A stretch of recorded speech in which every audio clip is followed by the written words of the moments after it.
और हम ये आशा कर रहे हैं कि जो आप लोगों की जो तैयारी है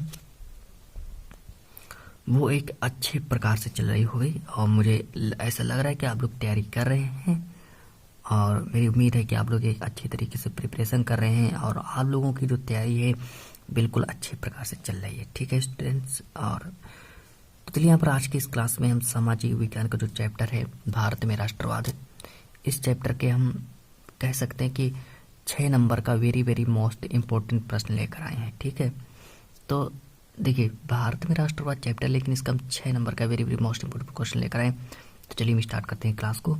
साथ ही साथ में जितने भी बच्चे चैनल पर नए हैं वो चैनल को भी सब्सक्राइब कर लें।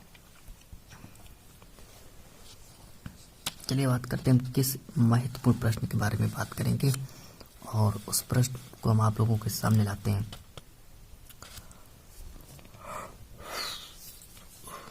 प्रश्न नंबर देखिए क्या कह रहा है। प्रश्न नंबर कह रहा है कि जो नमक सत्याग्रह जो है यह क्यों प्रारंभ किया गया, और उसका संक्षिप्त विवरण दीजिए। और एक बार हम आपको और बता दें कि जिस तरीके से मैं यहाँ पर जो आपका चैप्टर भारत में राष्ट्रवाद, इसका जो पार्ट 1 है उसको मैंने पहले ही कंप्लीट करा दिया है, और जिन छात्रों ने अगर उस वीडियो को नहीं देखा तो जाकर के उस वीडियो को देख लें। ठीक है, अब देखिए जो कह रहा है कि जो नमक सत्याग्रह है वह क्यों प्रारंभ किया गया। फिर देखिए यहाँ पर फिर हम और आगे बात करते हैं, हमें उसका संक्षिप्त विवरण देना। मिनिमम आपको 2 से 2.5 पेज तक इसका आंसर लिखना पड़ेगा, क्योंकि ये कुछ लॉन्ग टाइम में आप लोगों को लिखना पड़ेगा। ठीक है स्टूडेंट्स, तो चलिए हम आप लोगों को इसका आंसर भी लिखाएं। अब देखिए यहाँ पर कुछ इस तरीके से, अब देखिए यहाँ पर जो गांधी जी हैं वो 1930 में इरविन को एक पत्र देंगे, है ना, कह सकते हैं एक पत्र लिखेंगे। तो जो गांधी जी जो है यहाँ पर एक पत्र लिख रहे हैं, किनको, इरविन को एक पत्र लिख रहे हैं। ठीक है, इरविन को एक पत्र लिख रहे हैं, कौन, गांधी जी। इस तरीके से आप लोग याद करिए, क्योंकि इस तरीके से बहुत जल्दी याद होता है। ठीक है, 31 जनवरी 1930 को गांधी जी ने क्या किया कि गांधी जी ने वायसराय जो थे वो इरविन को एक पत्र लिखा, है ना। फिर देखिए और आगे बात करते हैं। अब जब एक पत्र लिखा तो उसमें क्या है कि अब देखिए उसमें 11 मांगों का उल्लेख किया गया है ना। फिर देखिए यहाँ पर देखिए, अब जो उन्होंने जब इरविन का पत्र लिखा, आप लोगों को दिख नहीं रहा होगा स्टूडेंट्स, है ना।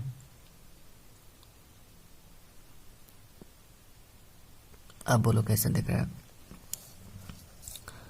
देखिए यहाँ पर कह रहा है कि इस पत्र में उन्होंने, अब देखिए जो महात्मा गांधी जो थे, जब उन्होंने वायसराय जो थे वो इरविन को एक पत्र लिखा, और इस पत्र में उन्होंने 11 मांगों का उल्लेख किया, है ना। गांधी जी ने इसमें 11 मांगों का उल्लेख भी देखो कर दिया, उल्लेख किया। अब देखो इन मांगों के जरिए, ये जो मांग थे, इन मांगों के जरिए वे समाज के सभी वर्गों को जोड़ना चाहते थे। वो क्या करना चाहते थे कि वो जो जितने भी सभी वर्ग के, जो समाज के जितने भी वर्ग थे, कहने का मतलब समाज के जो सभी वर्गों को वो जोड़ना चाहते थे, है ना। लिखते हुए चलिएगा, साथ साथ में आप लोगों को इसका भी रिवीजन भी कराएंगे। अब और आगे बात करते हैं। फिर देखिए इनमें सबसे महत्वपूर्ण कौन सी मांग थी, तो इनमें सबसे महत्वपूर्ण मांग जो थी वो, इनमें जो सबसे महत्वपूर्ण मांग कौन थी, तो इसमें सबसे महत्वपूर्ण मांग नमक कर को खत्म करने में थी। जिस तरीके से नमक कर को खत्म किया जाए, तो ये एक सबसे बड़ी मांग थी। कहने का मतलब इसमें सबसे महत्वपूर्ण मांग जो थी वो थी कि नमक कर को खत्म किया जाए, नमक पर जो कर लगता है ना उसको खत्म किया जाए। फिर देखिए अब बात करते हैं कि जो नमक का अमीर गरीब सभी इस्तेमाल करते थे। नमक को देखिए अमीर गरीब सभी इस्तेमाल करते थे, है ना। ऐसे से आप लोगों को लिखना पड़ेगा पेपर में। अब देखिए फिर लिखना, यह भोजन का एक अभिन्न हिस्सा था। नमक जो था यह, इसको अमीर गरीब सभी यूज करते थे, कहने का मतलब प्रयोग करते थे। और यह जो नमक जो था यह किसका हिस्सा था, तो नमक जो था यह भोजन का एक अभिन्न हिस्सा था। चलिए अब जब यह भोजन का एक अभिन्न हिस्सा था, फिर देखिए और आगे बात कर लेते हैं हम यहाँ पर। इसलिए यहाँ से देखिए यह भोजन का एक अभिन्न हिस्सा था, है ना। अब यहाँ से देखिए, इसलिए नमक पर कर और उसके उत्पादन पर सरकारी इजारेदारी को महात्मा गांधी ने ब्रिटिश सरकार का सबसे दमनात्मक पहलू बताया था, है ना। जिस तरीके से आप देखिए, जो नमक पर कर और उसके उत्पादन, मतलब के उत्पादन, नमक पर कर और उसके उत्पादन पर सरकारी इजारेदारी को महात्मा गांधी ने ब्रिटिश सरकार का सबसे दमनात्मक पहलू बताया था। फिर देखिए और आगे बात करते हैं कि देखिए महात्मा गांधी का यह पत्र किस तरह था। तो महात्मा गांधी जो है पत्र था एक चेतावनी की तरह था, है ना। जिस तरीके से उन्होंने पत्र को दिया, लिखा, सौंपा, तो वो पत्र एक कैसा पत्र था। तो महात्मा गांधी का जो पत्र था वो एक चेतावनी की तरह था। उन्होंने लिखा था, क्या लिखा था उन्होंने लिखा था कि यदि 11 मार्च तक इन मांगों को नहीं माना गया तो कांग्रेस सविनय अवज्ञा आंदोलन शुरू कर देगा। ठीक है, अगर इन 11 मांगों का, अगर मतलब कि, है ना, समझ रहे कि उन्होंने लिखा था कि 11 मार्च तक अगर इन 11 मांगों को नहीं माना गया, जो इनकी जो 11 जो मांगे थी, इनको अगर नहीं माना गया तो कांग्रेस क्या करेगी, तो कांग्रेस सविनय अवज्ञा आंदोलन शुरू कर देगी, है ना।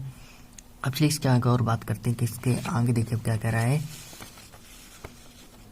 चलिए अब इसके आगे, अब आप लोग इसके आगे भी लिखना स्टार्ट कर दें। और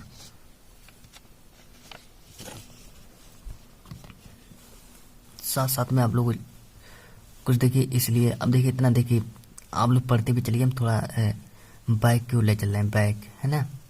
धीरे धीरे आप लोग पढ़ते भी रहिए और कहीं पर भी मिस ना करना।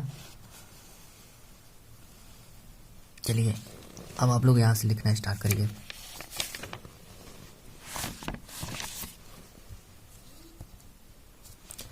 अब चलिए यहाँ से लिखना स्टार्ट करिए। देखिए इरविन झुकने को नहीं थे, जो इरविन जो थे वो झुकने को नहीं थे। अब देखिए यहाँ पर एक तरफ देखिए जिस तरीके से उन्होंने 11 मांगों को, मतलब कि उन्होंने 11 मांग ली। अब देखिए, अब जो इरविन जो थे वो झुकने को नहीं थे, ठीक है। अब चलिए देखिए, महात्मा गांधी ने अपने 78 विश्वस्त वॉलंटियरों के साथ नमक यात्रा शुरू कर दी। अब देखिए महात्मा गांधी जो थे, इन्होंने 78 विश्वस्त वॉलंटियरों के साथ उन्होंने अपनी जो नमक यात्रा जो थी वो शुरू कर दी। अब इन्होंने जो ये नमक यात्रा कहाँ से देखिए शुरू करेंगे, तो यही यात्रा साबरमती में गांधी जी के आश्रम से, ठीक है।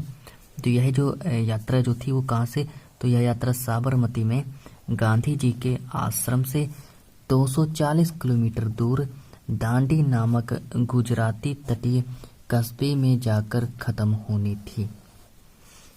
जो यह यात्रा जो थी ये कहाँ से, तो यह यात्रा जो थी ये साबरमती में गांधी जी के आश्रम से, ठीक है। कहने का मतलब जो गांधी जी का जो आश्रम है वहाँ से 240 किलोमीटर दूर क्या पड़ता है, तो दूर दांडी नामक गुजराती तटीय कस्बे में जाकर खत्म होनी थी। फिर देखिए फिर आगे देखिए अब क्या हो रहा है,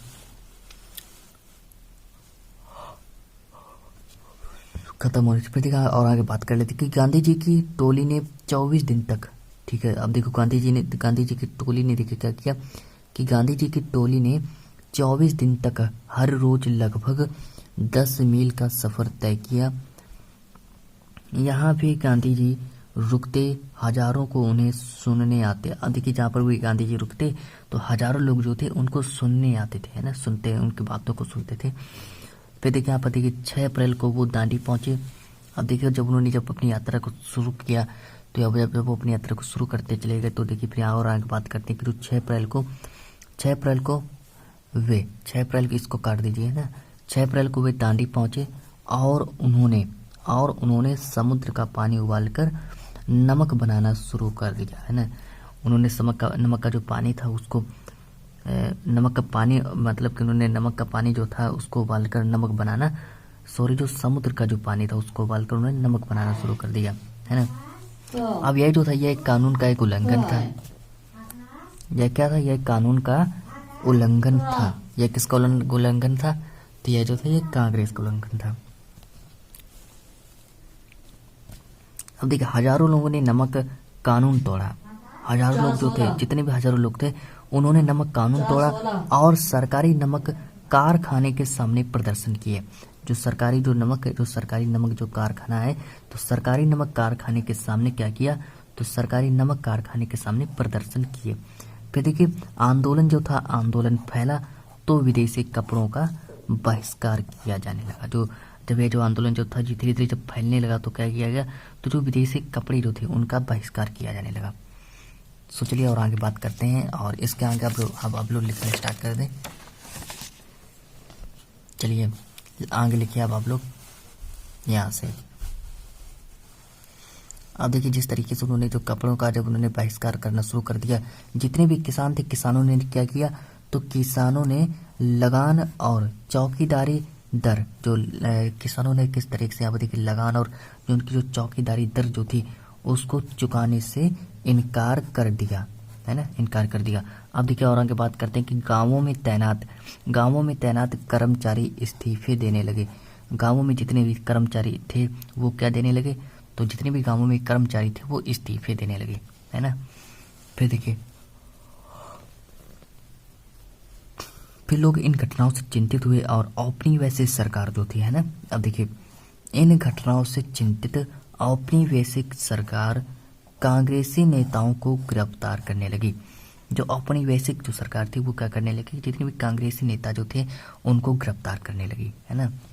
अब फिर देखिए कि सरकार ने क्या चलाया, तो सरकार ने दमन चक्र चलाया, तो गांधी जी ने सविनय अवज्ञा आंदोलन वापस ले लिया। अब देखिए अब जो महात्मा गांधी जो थे उन्होंने सविनय अवज्ञा आंदोलन वापस ले लिया, और यहाँ से आपका जो प्रश्न है ये समाप्त होता है। सो आज की इस क्लास को हम इतना ही रखते हैं, जब तक के लिए मिलते हैं नेक्स्ट वीडियो में।